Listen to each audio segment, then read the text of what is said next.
Hello everyone, welcome back to my channel study material. कैसे हो आप सभी लोग? आई होप कि आप सभी ठीक होंगे। फ्रेंड्स, जो आपका स्टेट का एग्जाम होने वाला है दिसंबर में, पीआरटी, टीजीटी, पीजीटी तीनों ही लेवल के लिए, देखिए वहाँ पे सीडीपी साइकोलॉजी आपकी 30 मार्क्स की पूछी जाती है। ठीक है, और आज जो मैं सीरीज स्टार्ट कर रही हूँ, ठीक है, मोस्ट इंपोर्टेंट टॉपिक कराऊंगी। जितने भी आपके स्टेट के एग्जाम में पूछे जाते हैं सीडीपी साइकोलॉजी के अंदर, मोस्ट इंपोर्टेंट टॉपिक रहेंगे, एकदम से एग्जाम ओरिएंटेड चीजें रहेंगी, जिस तरीके से स्टेट के एग्जाम में डायरेक्ट आपको देखने को मिलती हैं। देखिए, चैनल पर नए हैं तो प्लीज चैनल को सब्सक्राइब जरूर करें, लाइक करें, ज्यादा से ज्यादा वीडियो को शेयर करें।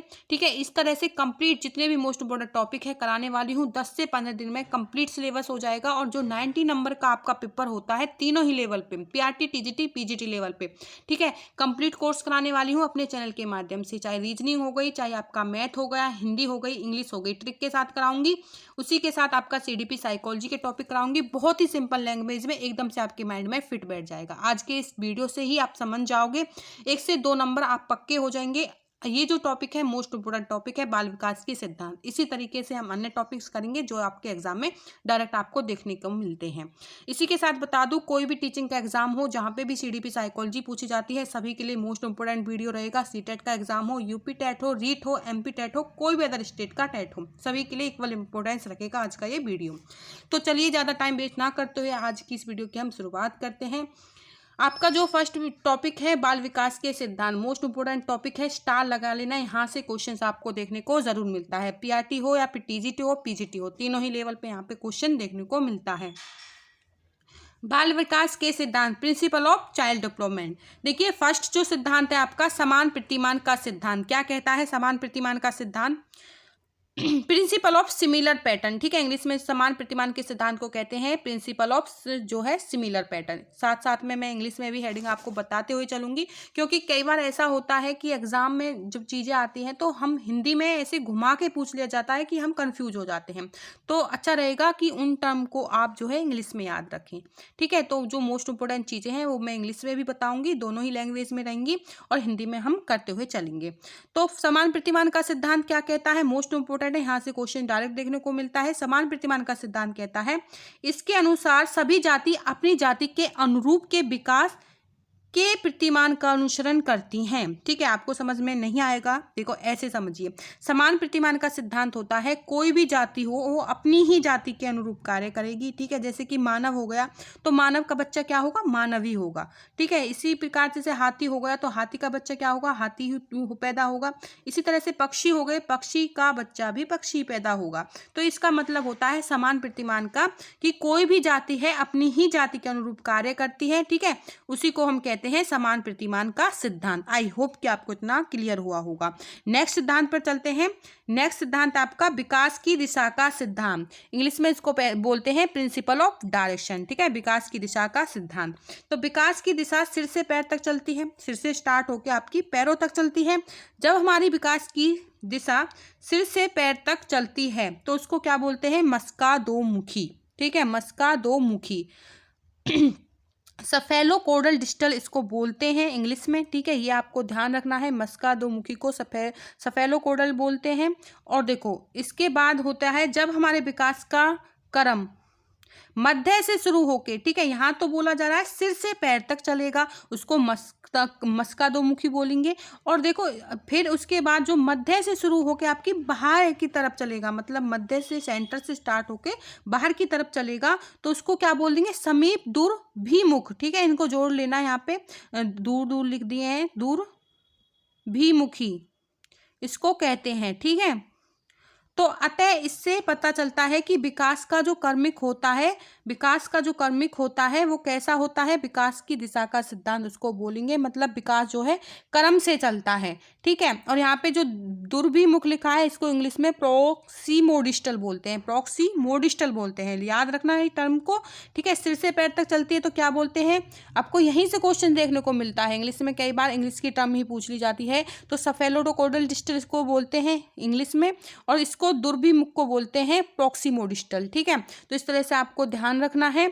देखो, जब विकास की दिशा का सिद्धांत है तो सिर से पैर तक चलता है। पहले जो होता है बच्चा, उसके सिर का विकास होता है, आपने देखा भी होगा। सबसे पहले क्या होता है, बच्चा अपने सर को संभालता है। उसके बाद क्या होता है, बच्चा बैठना सीखता है। ठीक है, गर्दन को सीधे रखेगा, फिर बैठना सीखेगा। उसके बाद बच्चा क्या है, खड़ा होना सीखेगा, खड़ा होगा, फिर चलेगा, फिर दौड़ेगा। तो सिर से स्टार्ट होती है और पैरों पर तक आता है उसका जो होता है, ठीक है, उसको मस्का दुमुखी बोलते हैं। और उसी के साथ जैसे कि आपका सेंटर से यहाँ पे बोला गया है कि मध्य से शुरू होकर बाहर की तरफ चलता है, उसको हम दुर्भिमुखी बोलते हैं, ठीक है। तो बच्चा देखो पहले बैठना, उसकी वो अपनी कमर को साधेगा, अपना बैठना सीखेगा। उसके बाद जो बैठना सीखेगा फिर वो खड़ा होना सीखेगा।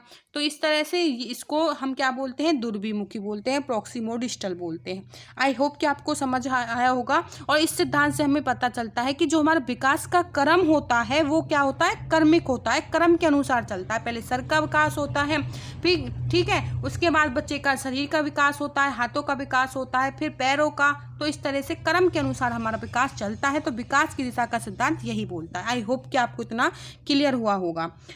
नेक्स्ट है आपका नेक्स्ट सिद्धांत। यहाँ से क्वेश्चन जरूर आता है भाई। नेक्स्ट सिद्धांत मोस्ट इंपोर्टेंट है, स्टार लगा लेना, यहाँ पे स्टार लगा लेना। निरंतरता का सिद्धांत, प्रिंसिपल ऑफ कॉन्टिन्यूटी। विकास कभी न रुकने वाला ये कभी है भाई, ठीक है, तो मिस्टेक्स हो जाती हैं। कभी, विकास कभी न रुकने वाली प्रक्रिया है। निरंतरता का सिद्धांत कहता है कि जो विकास होता है निरंतर चलता रहता है, ठीक है, वो कभी नहीं रुकता। जीवन जो आपका जन्म होता है तब से स्टार्ट होके जब तक कि आपकी मृत्यु न हो जाती तब तक जो है आपका विकास चलता रहता है। तो यही कहता है आपका निरंतरता का सिद्धांत। आई होप कि आपको इतना क्लियर हुआ होगा। विकास कभी न रुकने वाली प्रक्रिया है जो जीवन पर अंत तक चलती रहती है, जिसकी स्पीड होती है कम या तेज, ठीक है। स्पीड जो होती है भाई वो कम या तेज हो जाती है, लेकिन ये निरंतर चलता रहता है, निरंतर, जब तक कि आपका स्टार्टिंग होती है, जब तक आपका अंत नहीं हो जाता। विकास आपका जो है निरंतर चलता रहता है, बट इसकी स्पीड क्या है, कम तेज हो जाती है। कई बार आप देखते हो किसी बच्चे का, जो छोटा बच्चा होता है, अचानक से उसकी इतनी वृद्धि होती है, विकास होता है। छोटा बच्चा देखो जन्म लेता है, 2 महीने बाद भी वो उतना एक्टिव दिखने लगता है, फिर 6 महीने बाद ही वो बैठना सीख जाता है, और साल भर बाद ही वो क्या है, चलने। तो उसकी स्पीड क्या होती है, बहुत तेजी से होती है, ठीक है। उसके बाद देखोगे जब बच्चा 4-5 साल का हो जाता है, ठीक है, तो वो मतलब उसकी एक प्रकार से ग्रोथ थोड़ी कम हो जाती, इतने अच्छे से नहीं हो पाती। तो एक टर्म के हिसाब से ये चलता है, ठीक है। उसमें क्या है, इसकी स्पीड कभी तेज कभी ज्यादा हो जाती है, बट ये चलता निरंतर है। ये चीज आपको ध्यान रखनी है। यहाँ से क्वेश्चन जो है डायरेक्ट देखने को मिलता है। सामान्य से विशिष्ट क्रियाओं का सिद्धांत क्या कहता है, मोस्ट इंपोर्टेंट है। सामान्य से विशिष्ट क्रियाओं का सिद्धांत, principle of general to specific response, ठीक है। देखो यहाँ पे ये सिद्धांत कहता है हमारा जो विकास होता है वह सदैव सामान्य से विशिष्ट क्रियाओं की ओर चलता है, ना कि विशिष्ट से सामान्य की ओर। तो पहले क्या है, पहले सामान्य क्रियाएं बच्चा करता है। आप छोटे बच्चे को जब आप देखोगे तो क्या देखोगे कि छोटा बच्चा है, पहले सामान्य क्रियाएं करेगा, ठीक है, फिर उसके बाद विशिष्ट क्रियाएं करेंगे। पहले बच्चा अपनी गर्दन को देखो सीधी करता है, ठीक है, फिर वो बैठना सीखता है, सिंपली बैठना सीखता है, फिर वो धीरे धीरे खड़ा होना सीखता है, फिर वो धीरे धीरे चलना सीखता है, और जब वो धीरे धीरे चलना सीख जाता है तब वो है दौड़ना सीखता है। मतलब जब वो विशिष्ट चीजों की तरफ बढ़ जाता है। तो सामान्य से क्रियाएं स्टार्ट करके वो क्या है, विशिष्ट क्रियाओं की तरफ तक जा रहा है। तो यही क्या होता है हमारा, यही होता है हमारा सामान्य से विशिष्ट क्रियाओं का सिद्धांत, ठीक है। कि कोई से डेफिनेशन से भी आपको पता चल रहा है, हेडिंग से भी पता चल रहा है कि इसका सिद्धांत क्या कह रहा होगा, कि हमारा जो विकास होता है सामान्य से लेकर विशिष्ट क्रियाओं की तरफ चलता है। उदाहरण देखो यहाँ पे उठना है, उठना, पहले बच्चा उठना सीखेगा, फिर बैठना सीखेगा, फिर चलना सीखेगा, और फिर वो दौड़ना सीखेगा। तो सामान्य से विशिष्ट क्रियाएं इस प्रकार से होंगी। नेक्स्ट जो सिद्धांत है, यहाँ से क्वेश्चन जरूर देखने को मिलता है भाई। इन सिद्धांतों से जितने भी यहाँ पे सिद्धांत हैं, 9 सिद्धांत हैं भाई। ये बाल विकास के सिद्धांत 9 सिद्धांत हैं, और एक ना एक सिद्धांत आपको जरूर देखने को मिलेगा, तीनों ही लेवल पे। मोस्ट इंपोर्टेंट वीडियो है, वीडियो को लाइक कर दें। इसी तरह से अन्य टॉपिक्स आएंगे, इसी तरीके से कराने वाली हूँ, बिल्कुल सिंपल लैंग्वेज में, अपने तरीके से। फॉर एग्जाम्पल, जिस तरह से हमने अपनी चीजें माइंड में बैठाई, ठीक है, अपने एग्जाम क्वालिफाई किए और आपको एक्सप्लेन कर रहे हैं, इसी तरह से आप भी पढ़ा भी पाओगे और अपने एग्जाम भी क्वालिफाई कर पाओगे। चीज़ों को आपको तोड़कर अपने वे में समझना सीखना होगा, ठीक है। जब आप चीज़ों को अपने तरीके से एक्सप्लेन करना सीख जाओगे तो देखो आप कभी कोई एग्जाम जो है उसमें आप मार नहीं खाओगे, ठीक है। तो पूर्वानुमान का सिद्धांत क्या कहता है, प्रिंसिपल ऑफ द प्रेडिक्टिविटी। 5 आपका पूर्वानुमान का सिद्धांत, प्रिंसिपल ऑफ प्रेडिक्टिबिलिटी। ठीक है, ये क्या कहता है, विकास का हम पहले ही अनुमान लगा लेते हैं। ये कहता है जो विकास होता है उसका हम पहले ही अनुमान लगा लेते हैं। तो देखो पता को इससे हेडिंग से भी पता चला है, पूर्वानुमान, पूर्व का मतलब पहले ही, ठीक है, पूर्व का मतलब पहले ही, अनुमान पहले ही अनुमान लगा लेते हैं। तो विकास का हम पहले ही अनुमान लगा लेते हैं, इस सिद्धांत में ये कहा गया है, क्योंकि हम पहले अनुमान लगा सकते हैं कि विकास किस दिशा में होगा, ज़्यादा होगा या कम होगा। देखो कोई भी छोटा बच्चा है उसको देख के हमें पता चल जाता है कि वो कितना एक्टिव है, किस तरीके से उसका जो है विकास हो रहा है। तो हम छोटा जब बच्चा होगा उसका आइडिया लगा लेते हैं कि आगे जाके इसका विकास की हाइट कितनी बढ़ेगी, ठीक है, इसकी हाइट अपने मम्मी पे जाएगी, अपने पापा पे जाएगी या कम रहेगी, उसको देख के हम पता लगा लेते हैं कि उसका जो विकास होगा किस तरीके से होगा, कम होगा या ज़्यादा होगा। तो इसको ही कहते हैं पूर्वानुमान। ठीक है, तो आई होप कि आपको ये क्लियर हुआ होगा। 6 जो है आपका एकीकरण का सिद्धांत। एकीकरण का सिद्धांत क्या कहता है भाई, एकीकरण का वह गुण, ठीक है, एकीकरण का गुण वह होता है जब हम किसी एक काम को करने के लिए अपने हाथ पैरों को एक साथ मिलाकर काम करते हैं, तो वह एकीकरण कहलाता है। ठीक है, मतलब कि ऐसे समझिए आप, जैसे कि कोई बच्चों में एकीकरण का गुण पाया जाता है, जब हम किसी काम को करने के लिए अपने हाथ पैरों को एक साथ मिलाकर काम करते हैं तो वो क्या होता है, एकीकरण होता है। तो बच्चे पहले क्या होता है, पहले अपनी उंगलियों को चलाएगा, आप देखोगे, फिर क्या है वो अपने हाथ से काम करेगा, फिर चीज़ों को पकड़ना सीख जाएगा, उंगलियों के थ्रू पकड़ना सीख जाएगा। तो वो क्या है, उंगलियों और हाथ का एक साथ प्रयोग करना सीख रहा है। ठीक है, चीज़ों को और हाथ को, फिर पैरों को, ठीक है, अपने एक साथ कार्य करना सीख रहा है। तो एकीकरण का सिद्धांत यही कहेगा कि चीज़ों का वो एकीकरण करेगा और फिर कार्य को करेगा। तो एकीकरण का सिद्धांत यह बोलता है। ठीक है, तो एकीकरण का सिद्धांत होगा। नेक्स्ट 7 जो एक होगा आपका व्यक्तिगत विभिन्नताओं का सिद्धांत, प्रिंसिपल ऑफ इंडिविजुअल डिफरेंस। तो इसमें क्या होता है, बच्चों का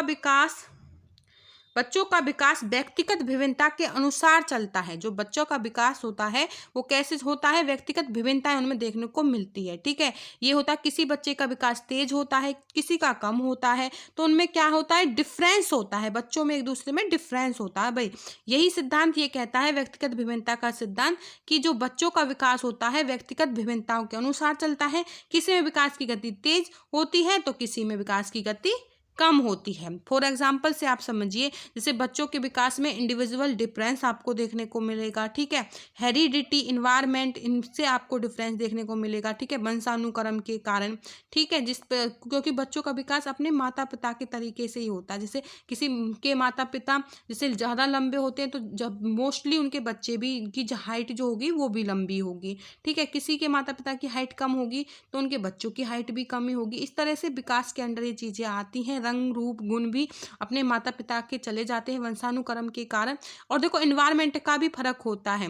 एक ही माँ के जो 2 बच्चे हैं, आप उन्हें अलग अलग इन्वायरमेंट में रखिए। ठीक है, शहर में रखोगे तो उसका विकास और तरीके से होगा, गाँव में रखोगे एक बच्चे को तो उसका विकास और तरीके, तो उनके जो विकास होंगे उनके इन्वायरमेंट पर भी इन्वायरमेंट पे से भी इफेक्ट डालते हैं उनके विकास पर। ठीक है, तो ये हो जाएगा इन्वायरमेंट के कारण, हेरिडिटी के कारण इंडिविजुअल डिफरेंस उनमें देखने को मिलता है। तो ये चीज़ होती है। व्यक्तिगत विभिन्नता का सिद्धांत यही कहता है कि किसी की बच्चे में का जो विकास होता है कम होता है, किसी का ज़्यादा होता है। कारण होते हैं, हेरिडिटी हो गया, एनवायरनमेंट हो गया, ठीक है, वंशानुक्रम होता है, जैसे पर्यावरण होता है, के कारण हमको ये जो है विभिन्नता देखने को मिलती है।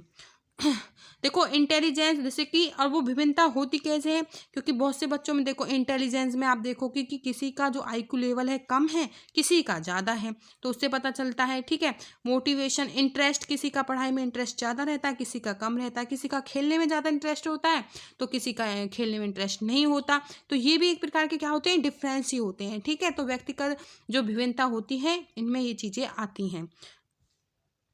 नेक्स्ट जो है, हाँ, ये रही वो सारी चीज़ें जो मैंने आपको भी समझाई थी। मोटिवेशनल, इंटरेस्ट, अलग अलग जिसके अकॉर्डिंग हम कार्य करते हैं। ठीक है, तो ये क्या होते हैं, इंडिविजुअल डिफरेंस होते हैं, सभी बच्चों में अलग अलग होते हैं।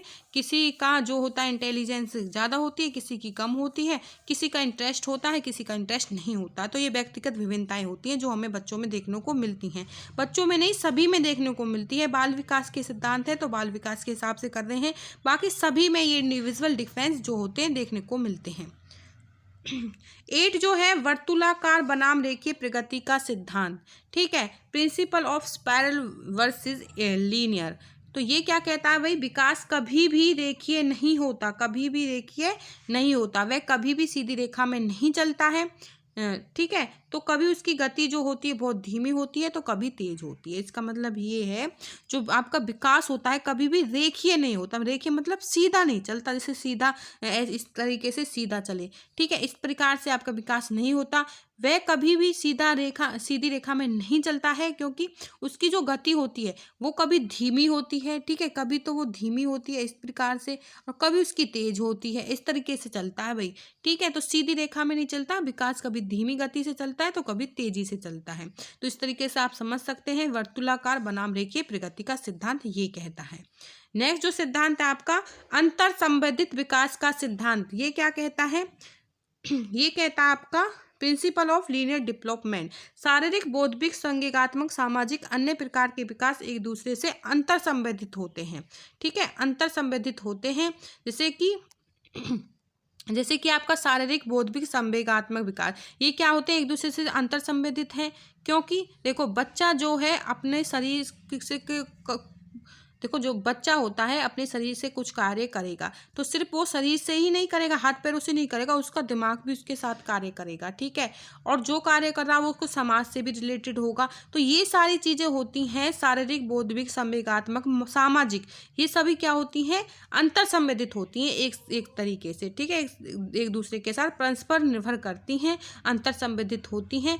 आई होप कि आपको ये क्लियर हुआ होगा। अंतर संबंधित विकास का सिद्धांत यही कहता है कि शारीरिक, बौद्धिक, संवेगात्मक, सामाजिक, अन्य प्रकार के जो विकास होते हैं ये डायरेक्ट इस तरीके से ही पूछा जाएगा, ये क्या होते हैं, तो ऑप्शन में होगा अंतर संबंधित, ठीक है, और कोई ऑप्शन होगा लेकिन आपको टिक करना है अंतर संबंधित। मोस्ट इंपोर्टेंट क्वेश्चन बनेगा यहाँ से, तो टिक कर लेना। उसके बाद करते हैं वृद्धि एवं विकास। तो पहले हम वृद्धि की जो पॉइंट्स रहेंगे उनको पढ़ेंगे, उसके बाद हम विकास को एक्सप्लेन करेंगे। वृद्धि, ग्रोथ, जब हमारे शरीर की संरचना या आकार बढ़ना शुरू होता है तो उसको वृद्धि कहते हैं। जब किसी बच्चे की या फिर किसी की भी हाइट बढ़ रही है, आकार बढ़ रहा है, तो उसको क्या कहेंगे, वृद्धि कहेंगे। वृद्धि का जो स्वरूप होता है वो कैसा होता है, बाह्य होता है, ठीक है, बाहर की तरफ से देखो वृद्धि होती है तो हमें दिखाई देती है भाई वृद्धि, है ना। किसी की हाइट बढ़ रही है तो हम देख पा रहे हैं कि उसकी हाइट बढ़ रही है, कोई मोटा हो रहा तो हम देख पा रहे हैं उसका वो मोटा हो रहा है, ठीक है, पतला हो रहा तो हम देख पा रहे हैं। तो ये क्या होती है, बाहर होती है, चीजें दिखाई देती हैं, ठीक है। और देखो बढ़ना, संरचना, आकार बढ़ रहा है तो उसको क्या कहेंगे, वृद्धि कहते हैं। वृद्धि का स्वरूप बाहर होता है। वृद्धि कुछ समय के बाद रुक जाती है। देखो किसी की हाइट बढ़ गई तो ये नहीं है कि वो जीवन पर्यंत बढ़ती रहेगी, तो एक समय पे जाके वो रुक जाती है, ठीक है, वृद्धि रुक जाती है। वृद्धि को हम मापन कर सकते हैं, माप सकते हैं, लंबाई जैसे होती है तो उसको हम माप सकते हैं कि कितना लंबा है ये व्यक्ति, बाहर उसका नाप सकते हैं कि कितना वेट है उसमें। तो इसमें होता है वृद्धि को हम मापन कर सकते हैं, लंबाई, भार आदि को हम माप सकते हैं। वृद्धि क्रम के अनुसार चलती है, जैसे कभी हमारी लंबाई बढ़ती है और कभी हमारा भार बढ़ता है, ठीक है। जो वृद्धि होती है वो क्रमिक होती है, क्रम के अनुसार चलती है। जैसे कभी लंबाई बढ़ गई, अचानक से लंबाई बढ़ गई, पतला पतला लंबा हो जाता कोई बच्चा, फिर क्या है वो रुक जाता है, फिर वो मोटा होता है, ठीक है, उसका भार बढ़ता है। तो इस प्रकार से क्रमिक होती है, कभी उसकी लेंथ बढ़ती है तो कभी उसका वजन बढ़ता है। वृद्धि केवल परिमाणात्मक होती है, ठीक है, परिणामात्मक होती है। वृद्धि होने से विकास हो भी सकता है और नहीं भी हो सकता। तो ये तो हो गई वृद्धि के पॉइंट्स, ठीक है, यहाँ से क्वेश्चन जरूर बनेगा। अब देखो विकास को समझिए, विकास जब समझ में आ जाएगा तो आपको इजीली वृद्धि भी क्लियर हो जाएगी। अब देखिए विकास क्या होता है, विकास डेवलपमेंट, जब हमारे मानसिक, सामाजिक, संवेगात्मक, ये संवेगात्मक है भाई, बौद्धिक पक्षों में परिपक्वता आती है तो उसको क्या कहते हैं, विकास कहते हैं, ठीक है। मानसिक रूप से, सामाजिक रूप से, एकात्मक रूप से, बौद्धिक पक्षों में परिपक्वता आ जाए तो उसको क्या कहते हैं? विकास कहते हैं। लंबाई बढ़ती है, भार बढ़ता है, उसको क्या कहते हैं? वृद्धि कहते हैं। ठीक है, विकास जीवन भर चलता है। और जो वृद्धि थी उसमें क्या पढ़ा था हमने कि वृद्धि एक समय पे जाके रुक जाती है, लेकिन विकास नहीं रुकता। ये इसकी गति तो धीमी तेज होती है, हमने बाल विकास के सिद्धांत में पढ़ा था ये चीज। ठीक है, गति तो धीमी और तेज होती है, लेकिन ये जीवन पर्यंत चलता है, जन्म से स्टार्ट होकर आपका जब तक आपकी जिंदगी है, जब तक आपका विकास होता रहेगा। विकास का जो स्वरूप होता है आंतरिक और बाह्य दोनों होता है। वृद्धि में हमने क्या पढ़ा था भाई? वृद्धि में हमने पढ़ा था जो वृद्धि का स्वरूप होता है वो बाह्य होता है, क्योंकि उसको हम लंबाई को नाप सकते हैं, बाहर को नाप सकते हैं। लेकिन हम यहाँ पे जो है विकास को देखो, आंतरिक भी होता है, जैसे मानसिक हो गया, तो उसको तो हम नाप सकते हैं, क्योंकि हम एग्जाम लेके बच्चे का IQ लेवल देख सकते हैं कि उसकी कितनी नॉलेज है। ठीक है, सामाजिक हो गया, उसको हम उसको देख सकते हैं कि इसका किस प्रकार से होता है। तो ये दोनों तरीके से होता है, किसी चीज को हम नाप भी सकते हैं, देख भी सकते हैं, लेकिन किसी को हम नहीं देख सकते। तो आंतरिक बाहर दोनों प्रकार का आपका विकास होता है, लेकिन वृद्धि जो होती है वो बाहरी होती है। विकास में निश्चित क्रम होता है, जैसे हम अपना जितना विकास करना चाहेंगे उतना हमारा विकास हो जाएगा। मानसिक विकास, सामाजिक विकास जितना हम चाहेंगे उतना हो जाएगा। देखो ये हम पे डिपेंड करता है, हम अपना मानसिक जो विकास है कितना करना चाहते हैं। ठीक है, हम समाज से कितना रिलेट करते हैं, समाज से कितनी चीज़ों को सीखते हैं, जितना हम उनसे इंटरेक्ट करेंगे उतनी ही चीज़ें हम समझेंगे, इतना ही चीज़ें हमको देखने को मिलेंगी, जानने को मिलेंगी। तो ये क्या होता है? सामाजिक विकास हमारा बढ़ता है। तो ये हम पे डिपेंड करता है हम कितना समय अपने आप को इन चीज़ों के लिए दे रहे हैं। तो विकास का निश्चित क्रम होता है, जितना हम अपना विकास करना चाहेंगे उतना हमारा विकास हो जाता है। आई होप कि आपको ये क्लियर हुआ होगा। फिफ्थ है आपका, फिफ्थ पॉइंट मोस्ट इंपोर्टेंट, विकास का मापन नहीं कर सकते। ठीक है, वृद्धि का मापन कर रहे थे, लंबाई, भार को आदि को माप रहे थे। ठीक है, तो यहाँ पे क्या है? विकास का मापन नहीं कर सकते, हम केवल मानसिक विकास को ही माप सकते हैं। जैसे कि मैंने बताया, किसी का IQ लेवल देखना है तो एग्जाम वगैरह से हम देख सकते हैं कि उसको इन चीज़ों की कितनी नॉलेज है। विकास का हम सीधे सीधे मापन नहीं कर सकते। उदाहरण सामाजिक विकास, नैतिक विकास होगा, इनका सीधा मापन नहीं कर सकते। ठीक है, कि जैसे कि हम लंबाई को नाप लिया कि इतना लंबा व्यक्ति है, इसका वजन देख लिया, इसका भार देख लिया कि ये कितना है, इनका हम डायरेक्ट नहीं देख सकते। उदाहरण सामाजिक विकासों का, नैतिक को हम सीधे सीधे मापन नहीं कर सकते भाई। ठीक है, आई होप कि ये क्लियर हुआ होगा। विकास परिमाणात्मक होता है और गुणात्मक, दोनों प्रकार से विकास होता है। मोस्ट इंपोर्टेंट है, स्टार मोस्ट इंपोर्टेंट है, स्टार लगा लेना इस वाले पॉइंट पे भाई। नेक्स्ट चलते हैं, वृद्धि के बिना भी संभव है। जो विकास होता है वो वृद्धि के बिना भी संभव है।